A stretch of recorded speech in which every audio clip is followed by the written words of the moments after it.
how do I imagine my emotions to be different so that I can imagine the life that I want, because the emotions seem to be blocking me in the life I want? You're already imagining those emotions. They are existing in your body through your imagination, not through anything else. So you've imagined them already. But didn't my mother or someone else imagine them and then kind of put that on me, and so I have to reimagine and change their patterns? I mean, where did I get it? It appears that way. You copied patterns. You learned patterns through your childhood. Because I didn't understand that I could imagine the power that I could use my imagination to change it. You had that taken away from you. And neither did they, maybe, for generations. They didn't realise either. Right. This has been a pattern of humanity to take away personal power. And that's another story for another day. But the fact being that you already have imagined them. They haven't come from anywhere else but your mind, because nothing that you experience comes to you apart from through your mind. Right, so I wake up every day and I visualize the house I want, I visualize the love I want, I visualize the job I want. Yeah. Why aren't I able to create that? Why isn't it here? Because you're not actually believing it. Okay, well, behind your visualization. What's the difference? How though? But I'm saying it and I'm trying and I'm putting in emotion, and I know that emotion is the gas to create a new reality, and I'm putting it out there. You're coming from a place of lacking. You start the imagination, the dream, and it starts off perfectly, and very, very soon, sometimes voices without much volume come in, and they're creating it from a place of lack, because there's a sense of self-worth that isn't backing up your imagination. So if I don't believe essentially the crap I'm spewing, sorry, if I don't believe that I can have the house or have the joy or have a pain-free life, then I won't. No. Well, how do I convince myself to believe it? I mean, I thought visualization was the start to that. It's not visualization. It's not just visualization. That is the key to it. It's actually believing it. It's actually visualizing it as if it really is. So your body will go through the experience of feeling what it's like living in that house. You don't just visualize the house, you live in the house. You experience it like it is real. You do not need to organize how you get the house, what happens to get the house, any other people involved. Once you start losing your visualization and kind of fading it away, that, oh well, that relies on this and that relies on that. You just literally visualize what you want. Right, and let spirit take care of the rest. Let whatever take care of the rest. But if that's the case, then why can't I just sit in a, like say, an outhouse or something and just visualize the life I want and never leave the outhouse and not worry about it? You can. Because I'm living it through emotion anyway. Yeah. But that's the whole part. It will come to you because you will start living it through the emotion. What you're living through the emotion now, what our emotions are telling us now, is that we have still buried part of our imagination in an imagined past. We still have left part of ourselves in our imagined past that we believe to be more real than what we're imagining. We still think our past, as we remember it, is more real than this future that we're trying to imagine into being. So the time difference, it's creating a time difference. I heard it explained in a way that it's just like water flowing through a tank. You put your hand in, you're still going to have that amount of water, and it's still going to be flowing behind you. You've just got to believe. Just like you believe that it's not going to happen, you've got to believe that it is going to happen, and you're not responsible for how it happens. It doesn't matter how it happens. You just set it in motion and you stick to it. And what often happens when there's an imagination, so I start imagining that I've got all this money, that I've got this wealth. There's a part of me that comes in very, very subtly sometimes and says, but you haven't. And that's just as powerful, right? If not more. Because I've been doing that for 40 years, and then, but what comes up for me too is I feel guilty for having it. Yeah, the guilt. You've got more. So what do I do to deal with the guilt? Of get rid of the guilt. Right, so I have to imagine in the your guilt guilt. away. So you imagine the guilt away because you're already imagining So if I'm the feeling guilt. heavy guilt over having money, then I imagine I don't have the guilt. So imagine I have joy instead of guilt. So you just keep, which is the what you smile do, you don't language, even too. have to unimagine the guilt. You just take yourself to an imagination that is guilt-free. You continuously watch another movie, continuously watch another movie, watch another movie. I can imagine myself guilt-free if I imagine that on society, you know, this what causes this, that I have to work for this. I believe and I know that things can fall from the sky. So in order to imagine it without guilt, I'm in the old construction, so I have to imagine myself doing something to deserve it. Okay, but it's up to you how you. I don't want to do that. Yeah. I believe it can fall from the sky. So I want to get rid of that belief. You're talking about, but you imagined that belief already. A belief is how do I only get an rid of that imagination. How do I imagine that belief? You just keep focusing on your highest excitement. You don't listen to those details. Don't even, they're just like right. I do. Right. I just continuously take yourself. But that goes back to what you were saying. I'm not listening. But I believe somewhere in my mind. Yeah, but belief is only imagination. The belief isn't real. But I don't. So I was saying, why am I not creating this when I've known this for 30 years? So I'm doing all of this creation stuff, but I don't believe I deserve it. So how do I get rid of the belief that I deserve it, the self-worth or whatever? Don't believe the belief that you don't deserve it. You've got to be believing it. I understand what you're saying, but I also believe that this is on the table. If I didn't believe it was on the table, maybe it wouldn't be on the table. Yeah. But it's also, we're in a certain energy. Now you've just hit a place. You keep taking yourself into that this is real. You keep taking yourself into a place It would be real of if it hit somebody in the but head. it isn't real. It's a belief. Well, it's a belief that I can't fly, but I'm not able to fly in this density of energy. That's exactly because of what the millions of other people believe. You from doing it. It's like someone coming up and saying, "But I have to pay the bills." That is the anchor that's holding you in place, and it will keep holding you in place. If millions of people around me believe that I can't fly, but I know and I believe I can, then why can't I fly? Because you don't believe it. I do believe it. You don't believe it. Yes, I do. You do not, because you just go off and jump off the roof right now. I believe I can fly just as much as I believe the other stuff. You know logically that the human body, when it's in its full capacity, can fly. That's different from your very, All right, very so now you're saying logic and belief. Okay, those are two different things? Yeah. Okay, so logically, because 1,000 million trillion dollars of gold can fall through the ceiling onto my lap. Logically, that can happen, but I don't believe it can happen. No, that's a twist now. You're going into the twists and turns that go on in your mind that stop you manifesting. How do I untwist them? You don't say, but this is real. Okay, it is. My logic mind says this isn't real. No, not your logic mind. Your logic mind is saying it is real. You're overcoming your logic mind. Your logic mind is stopping the manifestation. But it's still a density in this reality. It's a container on this table. As it appears, but it's only through your imagination. You can only feel it through your imagination. It isn't real. What about these carcasses? You can only feel them through your imagination. Linda, these aren't real. Okay, I get that, but in this body, the density that rules me... You're not in charge of yourself. I'm not. But you are. That's what you've got to start knowing. If you really believe that, you wouldn't have any pain. You wouldn't have any... I'm not saying I can do it, but I know, I can see how I'm locking myself in. My entire life. That is not real. I know that. You don't know it. But I know it just as much as you do. I've channeled this stuff since I was a kid. I'm saying, what is it that what's blocking you? So where are we going now? Okay, well, I'm saying, what is blocking me from creating the reality that I want when I've known this forever? That you keep turning from imagination to logic.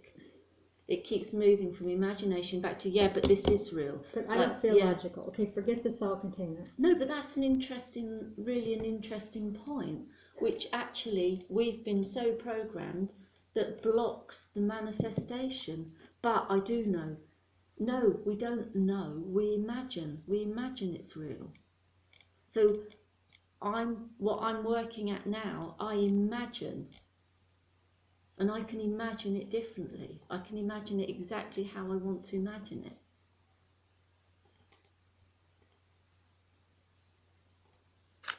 Ready? I can keep talking. Back to the original question again, maybe in some sort of practical plain English that I could understand in this body, in this 3D, in this density, like maybe baby steps to... So just imagine everything exactly how you want it to Right, be. I've done that every day for 30 years. So keep imagining it, because... And then 40 more years I'll be dead and it'll be just as I imagined because I'll be a carcass? No, but so you're saying you imagine that you're continuously waiting for money? No. Well, you must have, because that's what you're doing. Okay. I'm asking you how to change that, because that's not what I imagined. I'm saying it to me, but there's what I'm saying is a part of you. But I don't mean imagined. I mean I actually did the visual work, the affirmations, the prayer, the visuality. And what you just pointed out, what was really, really interesting, is as soon as you imagine something good, your sense of lack, your sense of self-worth. That's my problem. So that is the thing. I don't want to go round and round about the density of manifesting money in front of me or manifesting body changes. I know, and through this discussion, but I've also always known that it is my guilt of having the money that stops me from having the money. Which is just your imagination. So what we're learning, what we're picking up today is like my imagination is obviously, I imagine my migraines, I imagine the pain, so I can imagine life without them because I keep imagining life with them. And I don't mean to say be negative or sound like I'm on the attack. I'm just saying that I get that. That's what I get from people all the time, because I have channeled stuff my whole life and I know so much and I've done so much work. And then I have, my students or my followers or people in my church are like, well, then why isn't it happening for you? Well, I haven't been able to move through these emotional blocks. It doesn't mean that my students can't. Exactly, yeah, of course. I mean, we can give off information, we can share information, and that's another story altogether. But what is interesting is what comes up is that the imagination works. Like you have this amazing imagination and it goes off into all places. But even you, as you say, you imagine one thing, within half an hour you imagine another thing because you don't want that anymore, you want this, and that's fine.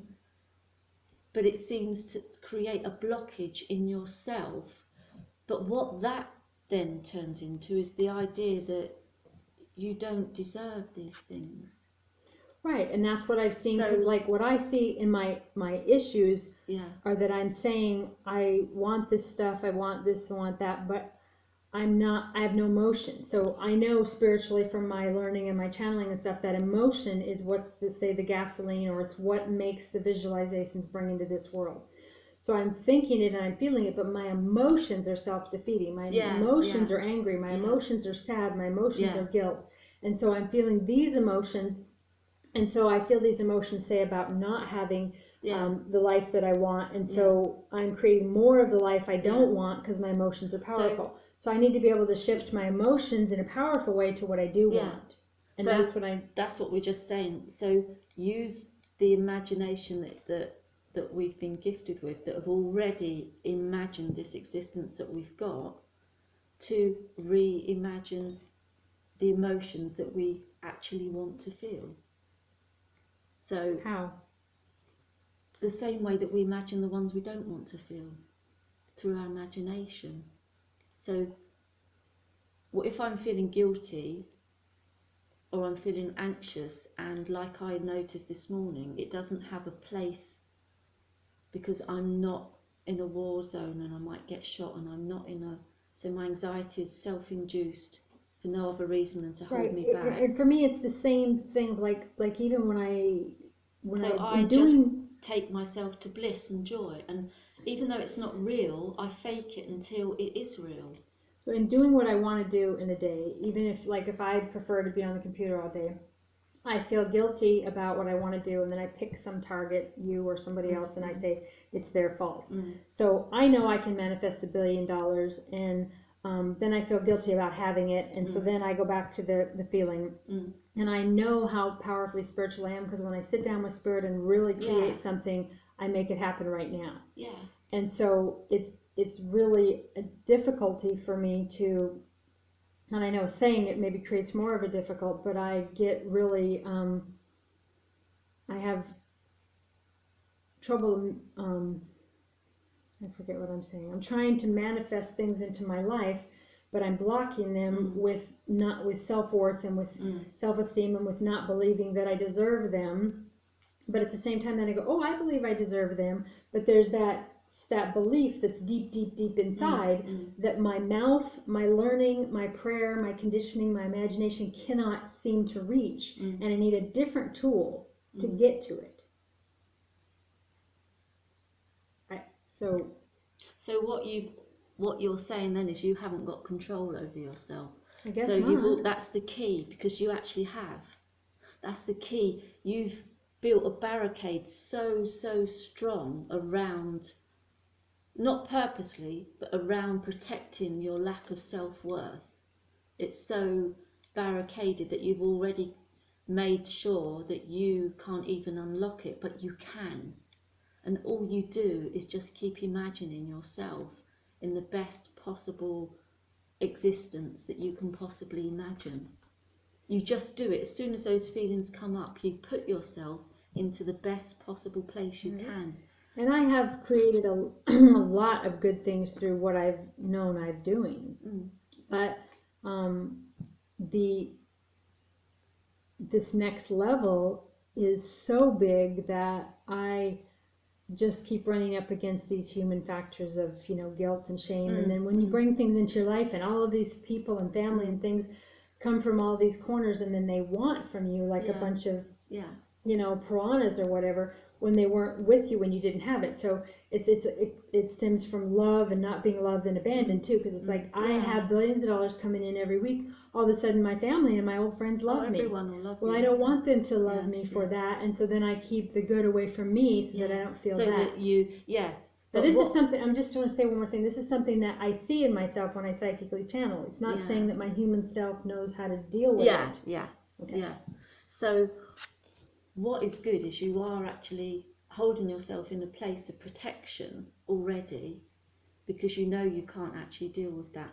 But what will happen, that as you reimagine how you feel about yourself, as you stop believing that you aren't worthy or valuable or you don't deserve, as that process starts taking place with the simple but very difficult act of imagining your highest excitement each time you feel yourself spiraling into that depth, you will be putting yourself in a place where you will be able to cope. So you're saying I don't have to fix like all the relationships? No. I can just, once I'm spiraling into it and going, okay, I feel guilty, or this person wants, or that person, the best way is just to not deal with anything of society or any of that pressure, is to just not have money. So when I feel that, just imagine my highest excitement again and just try to stay in the excitement and just let all these people and all these emotions just flake away and stay there as long as possible. They lose their power. And it might every single time, and it might last for 10 seconds, and then it might last for 20 seconds, that you can keep yourself.